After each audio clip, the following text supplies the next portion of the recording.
What's up, guys? Welcome back to today's episode of the Sports Sermon. I'm Jason Gandhi. Alongside me is Dylan Staggy, and we're here to talk about the Charlotte Hornets making some interesting moves in the offseason. We're going to get into all of that, but first, make sure you follow us on Twitter at the Sports Sermon, sports with a Z.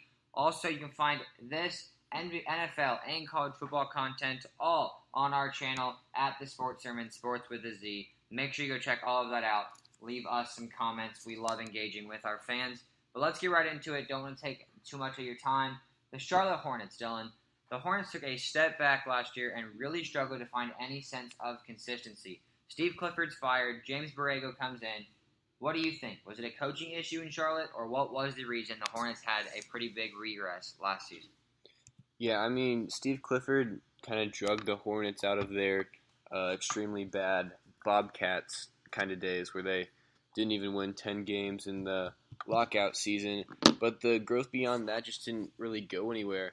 I think it was time for a change with James Borrego coming in, bringing in a young guy. Borrego's only 41 years old.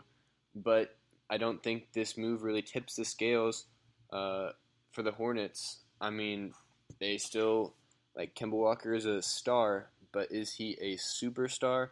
And you need, 3 superstars to compete in the NBA these days.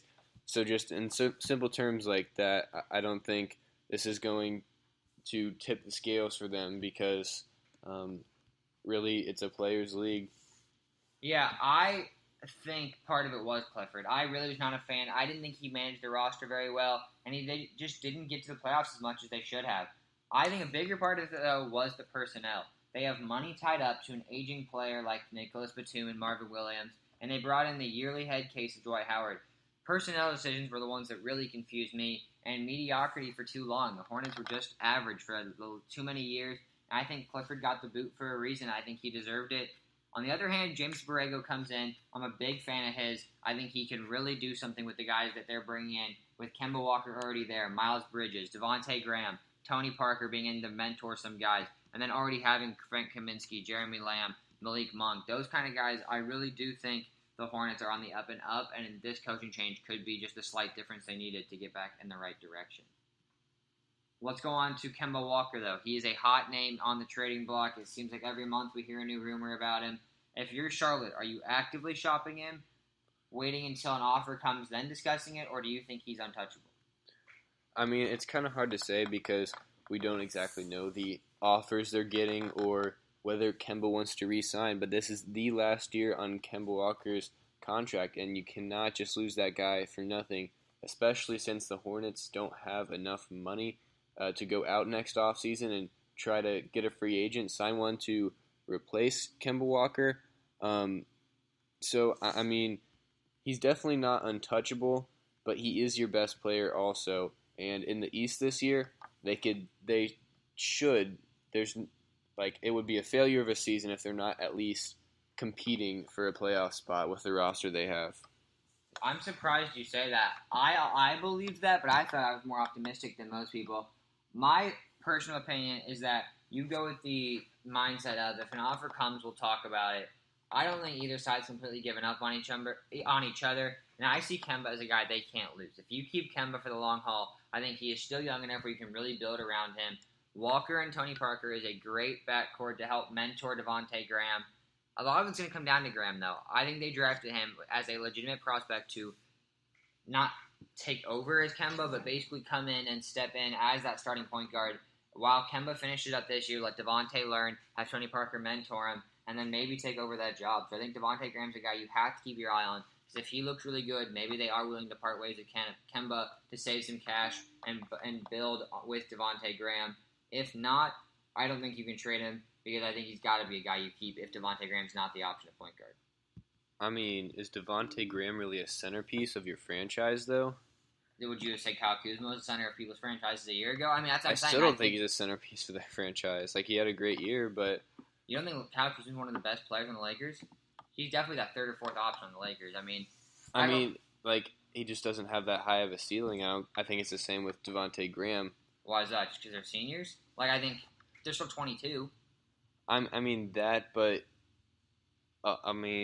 Just they don't really both of them don't really rely on their athleticism, I would say, a lot to make plays and go do things. And I just don't see it that high of a ceiling for either of them to really make them a franchise centerpiece. I mean, replacing Kemba Walker, their best player by far. I think Devontae Graham is a viable option to replace Kemba Walker if he shows potential. I mean, no one knows what he's going to do. He got hurt in summer league. We didn't get to see too much of him there.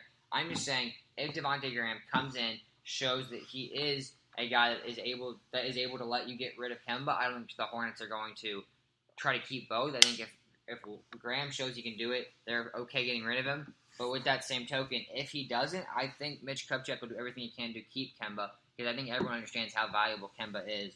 But Devontae Graham is there in case Kemba decides to be like Kawhi and says, "Hey, I want out no matter what," because there's a chance that happens. He doesn't seem too happy with the Charlotte's front office. So, well, let's say that Kemba leaves and Devontae Graham is not ready to take over at the point guard position. Do you hit the reset button if you're the Hornets? Well, you don't want that to happen. If Devontae Graham's not ready, you're keeping Kemba at all costs. Well, what if he doesn't want to come back?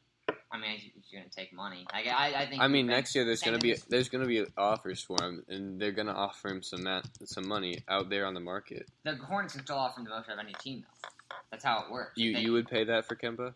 If you don't have a point guard, definitely. This team's able to make the playoffs. I truly believe they can make the playoffs. I mean, they might be in the tax though if they do that next summer. For Kemba Walker, you get Kemba, Nicholas Batum, and Marvin Williams are almost off their contracts. So you're able to move those guys because Batum's under contract till 2021.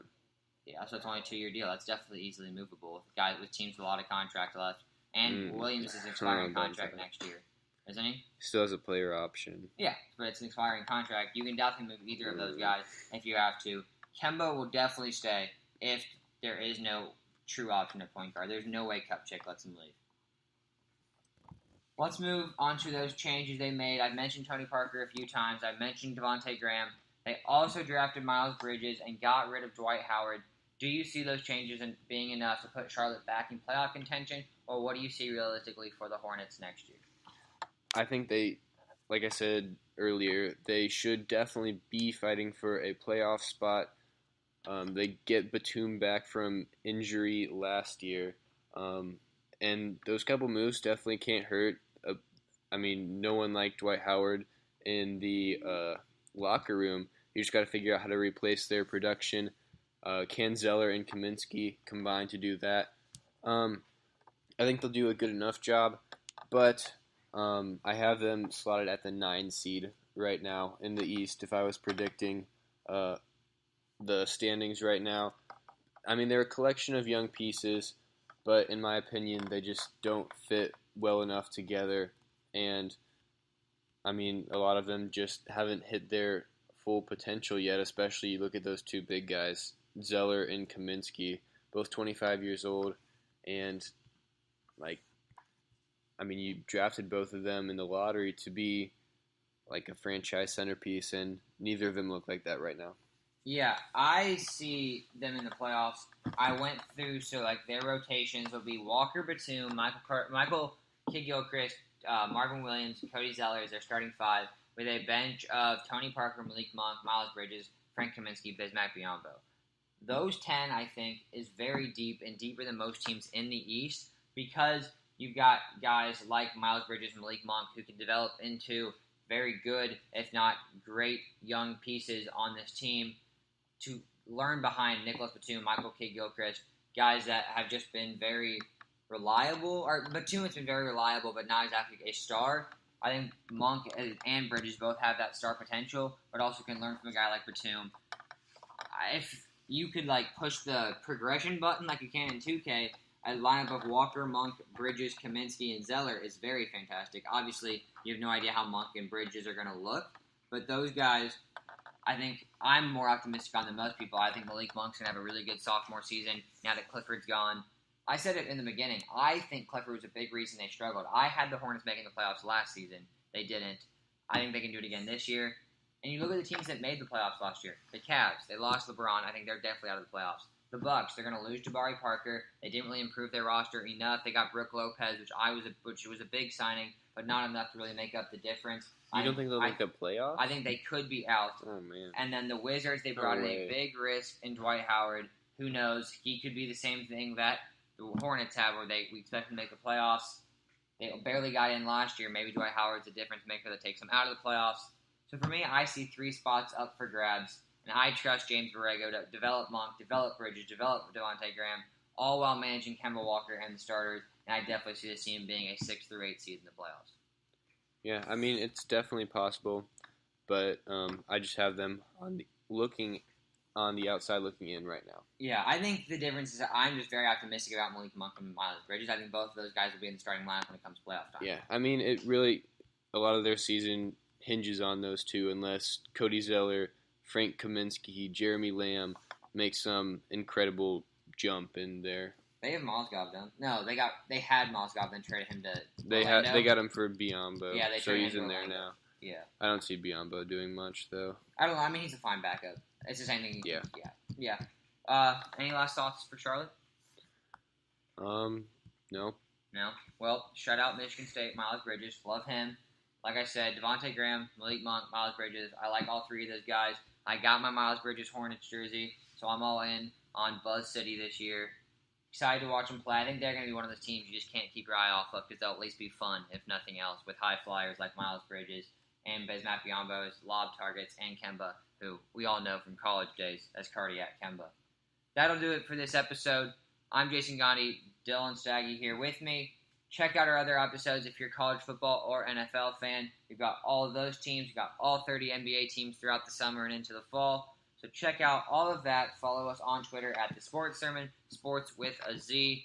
And shout out Buzz City. Go get the playoffs this year. Deuces.